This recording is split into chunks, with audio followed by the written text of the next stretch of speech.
Study IQ IAS, अब तैयारी हुई अफोर्डेबल। दोस्तों, इस वीडियो को देखने से पहले एक बार गूगल के न्यूज सेक्शन में रेप टाइप करके एंटर कीजिए। ऐसा करते ही आपको देश भर में हुए रेप केसेस से जुड़ी सैकड़ों न्यूज रिपोर्ट्स देखने को मिल जाएंगी। इनमें भी अगर आप गौर से देखें तो आप पाएंगे कि ज्यादातर न्यूज रिपोर्ट्स तो बीते एक हफ्ते की ही हैं, जिसमें शायद ही हमारे देश का कोई ऐसा कोना हो जहां से ऐसी खबरें ना आ रही हो। ये स्थिति तब और गंभीर हो जाती है जब हम इस बात पर ध्यान देते हैं कि ये तो बस वो केसेस हैं जिन्हें ऑफिशियली रिपोर्ट किया गया है, क्योंकि NFHS की गवर्नमेंट रिपोर्ट तो यही बताती है कि देश भर में 99% रेप केसेस तो रिपोर्ट ही नहीं किए जाते। ऐसे में रेप विक्टिम्स की ना जाने ऐसी कितनी चीखें होंगी जिन्हें किसी ने सुना ही नहीं। अगर हम अपने देश के साथ साथ इंटरनेशनल लेवल पर भी नजर डालें तो हम पाएंगे कि रेप या बलात्कार को वेपन ऑफ वॉर की तरह भी यूज किया जाता है। पर चाहे वो ऑनगोइंग हमास इजराइल क्राइसिस हो, ISIS हो या सूडान, यहाँ तक कि मणिपुर के इंटरनल कॉन्फ्लिक्ट में भी रेप को मास वेपन की तरह यूज किया गया है, जिन्हें देखकर ये प्रश्न उठना लाजमी है कि आखिर ये रेपिस्ट रेप क्यों करता है। आखिर एक आदमी के दिमाग में ऐसा क्या आता है कि वो इस तरह के विभत्स कृत्य कर देता है और इंसान होने के बाद भी वो जानवरों से भी बदतर बन जाता है। तो चलिए आज हम अपने इस वीडियो में इसी विषय पर गंभीरता से चर्चा करते हैं, that why main rape women. इस वीडियो की इंपॉर्टेंस UPSC मेंस के GS पेपर 1 के सोशल इश्यूज से रिलेटेड सबसेक्शन के लिहाज से इंपॉर्टेंट है। तो चलिए शुरू करते हैं आज का डिस्कशन। दोस्तों, हमारे देश में जब भी रेप की बात होती है तो ज्यादातर उसका फोकस रेपिस्ट के बजाय विक्टिम पर ही होता है कि आखिर एक महिला रेप से बचने के लिए क्या कर सकती है, या फिर उसने ऐसा क्या किया होगा कि उसके साथ रेप जैसा आत्मा तक को छिन्न भिन्न कर देने वाला घिनौना इंसिडेंट हो गया। 2019 के इनफेमस हैदराबाद रेप केस के बाद वहां की पुलिस ने भी महिलाओं के लिए एडवाइजरी जारी कर दी थी। यही नहीं, खाप पंचायतें चौमीन खाने को रेप से जोड़कर देखती हैं, तो कभी सीधे सीधे विक्टिम्स को ही रेप के लिए जिम्मेदार ठहरा दिया जाता है। यहाँ तक कि देश की नामी गिरामी हस्तियां भी इस काम में पीछे नहीं रहती। लेकिन इस सब के बीच भी जो एक बात क्लियर है वो ये कि रेप जैसे इनह्यूमन क्राइम को करने के पीछे कोई कारण नहीं हो सकता। ऐसे में एक्सपर्ट्स, क्रिमिनोलॉजिस्ट और साइकोलॉजिस्ट का मानना है कि इसके पीछे बहुत से कारण एक साथ काम करते हैं। मगर उन्हें समझने के लिए पहले चलिए हम विक्टिम्स के बजाय रेपिस्ट के बारे में थोड़ा समझ लेते हैं। अगर हम USA के मैसाचुसेट्स ट्रीटमेंट सेंटर द्वारा प्रेजेंटेड रेपिस्ट टाइपोलॉजी पर गौर करें तो हम पाएंगे कि इसके अनुसार रेपिस्ट 4 तरह के होते हैं।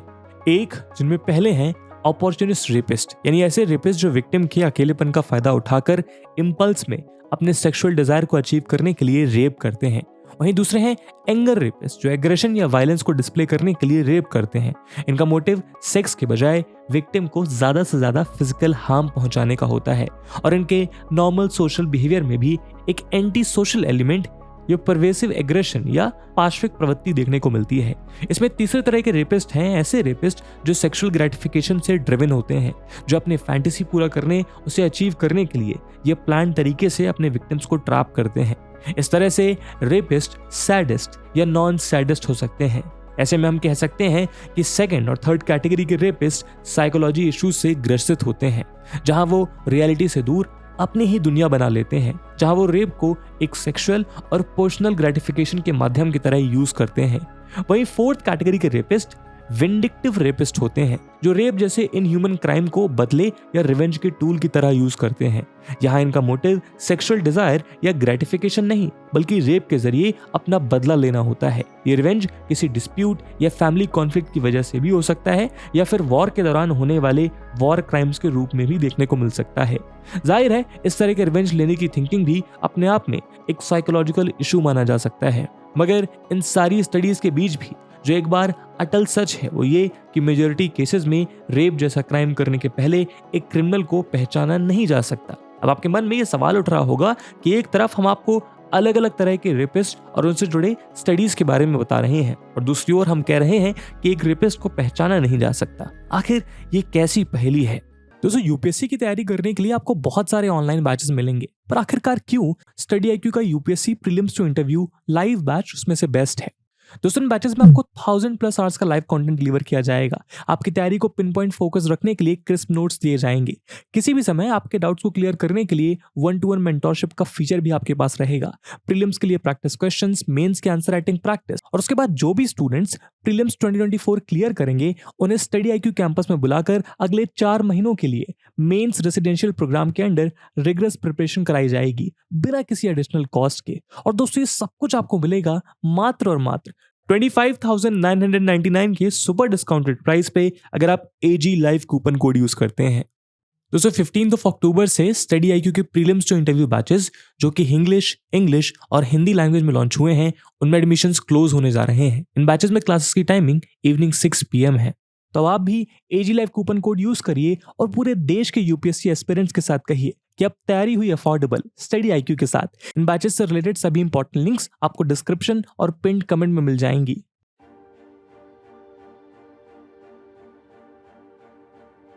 दोस्तों जब भी कोई रेप केस लाइमलाइट में आता है तो अक्सर आपके मन में भी यही विचार आता होगा कि आखिर ये कैसे लोग हैं जो इस तरह का घिनौना काम करते हैं, जो किसी की लाचारी का फायदा उठाकर इंसानियत को तार तार कर देते हैं। वहीं अक्सर न्यूज रिपोर्ट्स की बात करें तो यहाँ भी अक्सर इन ग्रूसम रेप्स करने वालों को डीमंस कहकर पुकारा जाता है। मगर सच पता है क्या कि एक रेपिस्ट किसी भी दूसरे आम आदमी की तरह ही होता है।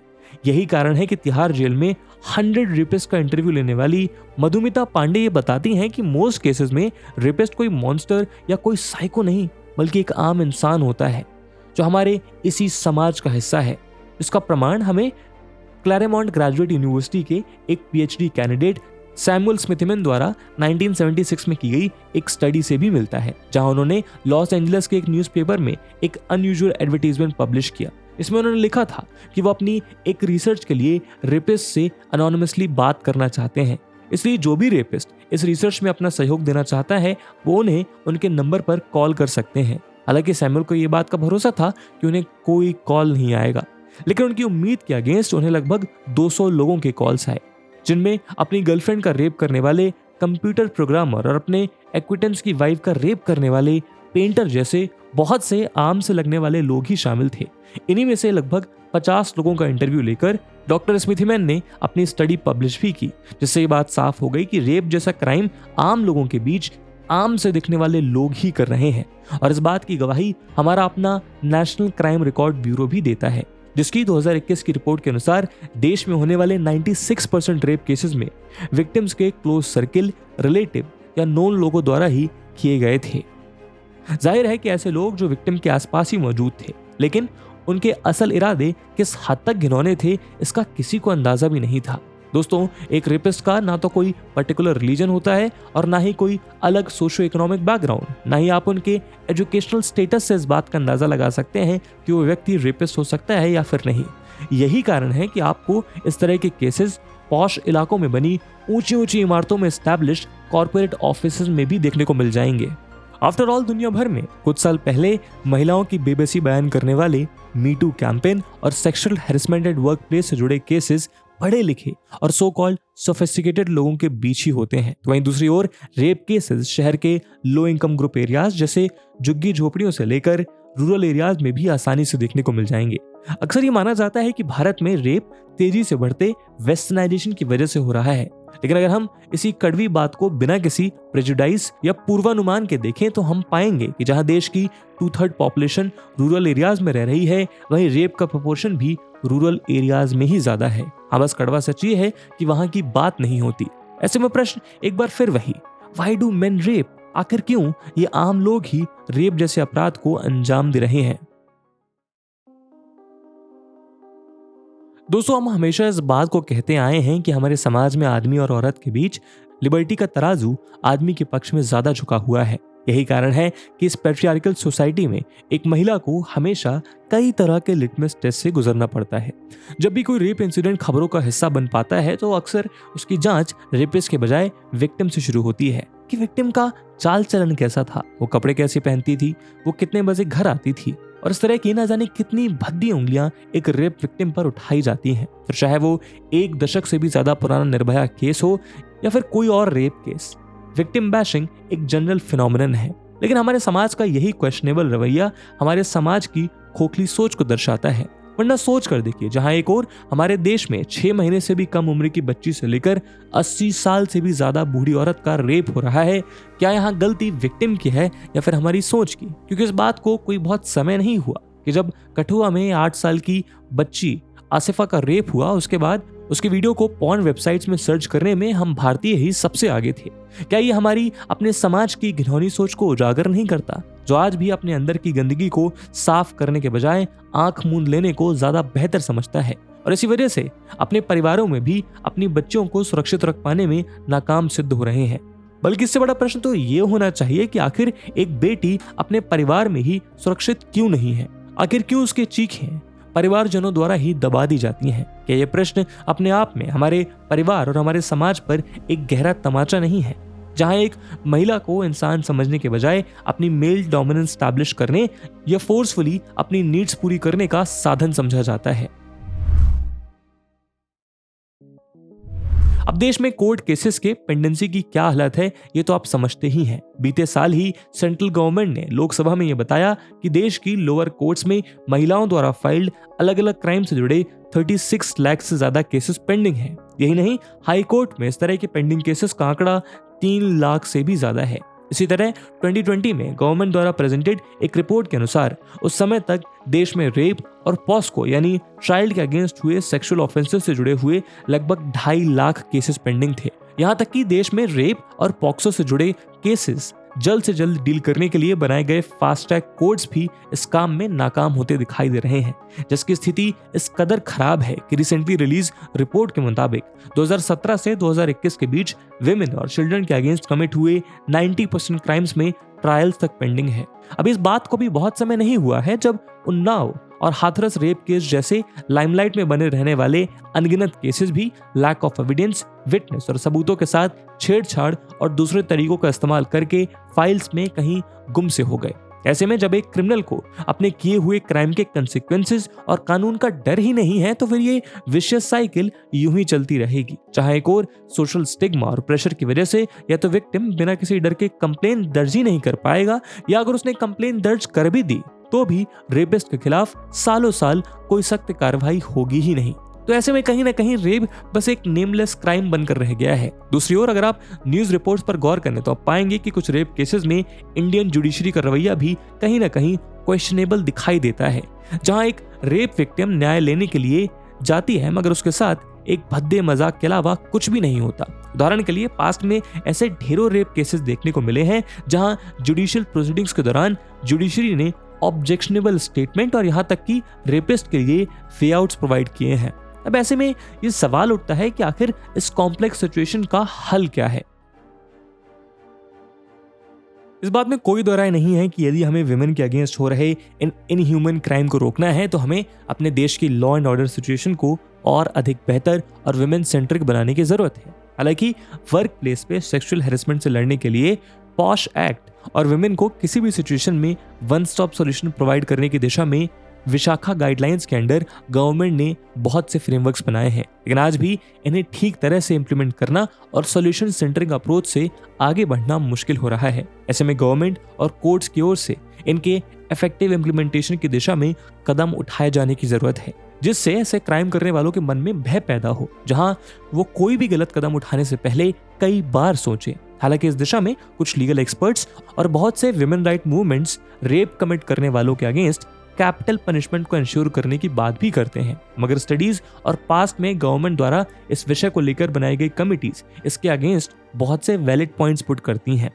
उदाहरण के लिए 2012 की infamous Nirbhaya gang rape case के बाद बनाई गई जस्टिस JS वर्मा कमेटी ने भी रेप केसेस में डेथ पेनल्टी के आर्गुमेंट को ये कहकर साइडलाइन कर दिया था कि वर्ल्ड वाइड डेटा और पास्ट एक्सपीरियंस इस बात को साबित करते हैं कि सीरियस क्राइम्स में डेथ पेनल्टी एक डिटरेंस की तरह एक्ट नहीं करती, बल्कि कुछ एक्सपर्ट्स के अनुसार रेप केसेस में डेथ पेनल्टी देने से हो सकता है कि रेप इंसिडेंट्स में सबूत मिटाने या कंप्लेन से बचने के लिए रेपिस्ट द्वारा विक्टिम्स का मर्डर करने की प्रवृत्ति और बढ़ जाए। एक्सपर्ट्स तो ये भी कहते हैं कि हो सकता है कि रेप केसेस कैपिटल पनिशमेंट से रेप रिपोर्ट करने की टेंडेंसी और भी ज्यादा कम हो जाए, और इसका कारण ये है कि जैसा हमने देखा कि रेप केसेस के ज्यादातर मामलों में रेपिस्ट नोन पर्सन या रिलेटिव्स ही होते हैं। ऐसे में डेथ पेनल्टी के डर को देखते हुए हो सकता है कि विक्टिम पे केस रजिस्टर ना करने के लिए फैमिली मेंबर्स द्वारा ही और भी ज्यादा प्रेशर बनाया जाए। इसी तरह कुछ लीगल एक्सपर्ट्स इस ओर भी इशारा करते हैं कि हर प्रोग्रेसिव लीगल सिस्टम की तरह ही इंडियन लीगल सिस्टम भी रेट्रिब्यूटिव और वेनेगेंस बेस्ड होने के बजाय क्रिमिनल्स को सुधारने या अपनी गलती सुधारने का मौका देने में बिलीव करता है। ऐसे में रेप केसेस में कैपिटल पनिशमेंट को प्रमोट करना इस प्रिंसिपल के अगेंस्ट जाता है। साथ ही इस आर्गुमेंट के साथ ये बात भी पॉइंट की जाती है, और ये बहुत इंपॉर्टेंट है, कि देश में फेक रेप केसेस का प्रोपोर्शन को देखते हुए रेप केसेस में सीधे डेथ सेंटेंस देना एक नए मैनमेड क्राइसिस को जन्म देना हो सकता है। यही कारण है कि रेप केसेस में भी कैपिटल पनिशमेंट देने के बाद केवल रेयरेस्ट ऑफ रेयर सर्कमस्टेंसेस तक ही सीमित रखने को कहा जाता है। ऐसे में प्रश्न ये उठता है कि आखिर फिर इस समस्या का हल क्या है। तो दोस्तों, रेप जैसे इनह्यूमन क्राइम को रोकने की शुरुआत हमें अपने घर से करनी होगी। जी हाँ, आपको और हमको इस बारे में घर में बात करनी होगी। बात सेक्स एजुकेशन के बारे में, बात एथिक्स और मोरल्स के बारे में, बात सही और गलत की समझ के बारे में, क्योंकि ये केस केवल रेप का नहीं है बल्कि इनसेंसिटिविटी टुवर्ड्स विमेन का है, जहां सड़क चलते लड़कियों को घूरना, सीटियां बजाना, भद्दे इशारे करना, बल्कि वो सब जिन्हें ईव टीजिंग जैसे हल्के और इनसेंसिटिव अम्ब्रेला टर्म से डिफाइन कर दिया जाता है, उन सब पर रोक लगाए जाने की जरूरत है। और ये तब होगा जब हमारी और हमारे समाज की सोच बदलेगी, क्योंकि ये गंदा और अनहोली विचार ही है जो आगे जाकर रेप जैसे एक हीनस क्राइम को जन्म देता है। ऐसे में इसमें केवल सरकार या लॉ एंड ऑर्डर कुछ अकेला नहीं कर सकता, बल्कि इसमें हम सबको अपनी भागीदारी और जिम्मेदारी निभानी होगी। तभी हम अपनी बेटियों, बहनों और माओं को एक सुरक्षित कल दे पाएंगे, ऐसा कल जिसका उन्हें पूरा पूरा हक है, क्योंकि क्राइम अगेंस्ट विमेन और क्राइम अगेंस्ट ह्यूमैनिटी। और इस बात को हम जितना जल्दी समझ लें, हमारे आने वाले कल के लिए ये उतना ही अच्छा है, क्योंकि जब तक हमारी आधी आबादी बिना डर के हवा में खुली सांस नहीं ले पाएगी, तब तक हमारे समाज का गला भी यूं ही घुटता रहेगा। और शायद ये बात हम सब समझ पाएं और जल्दी समझ पाएं। इसी उम्मीद के साथ आज के वीडियो को हम यहीं विराम देते हैं। इस वीडियो की इंपॉर्टेंस यूपीएससी मेंस में देखते हुए एक सवाल हम आपके लिए छोड़कर जा रहे हैं, जिसको आपको कमेंट सेक्शन में आंसर करना है। And the question is, critically analyse the various issues in criminalising marital rape in India. What is your view in regards to this issue? And with this question my friends, that's it for the video. I hope आपको video पसंद आई होगी, और अगर पसंद आई है तो अपने दोस्तों के साथ शेयर करना मत भूलिएगा। मिलते हैं अगले वीडियो में, तब तक के लिए जय हिंद, जय भारत। स्टडी IQ IAS, अब तैयारी हुई अफोर्डेबल।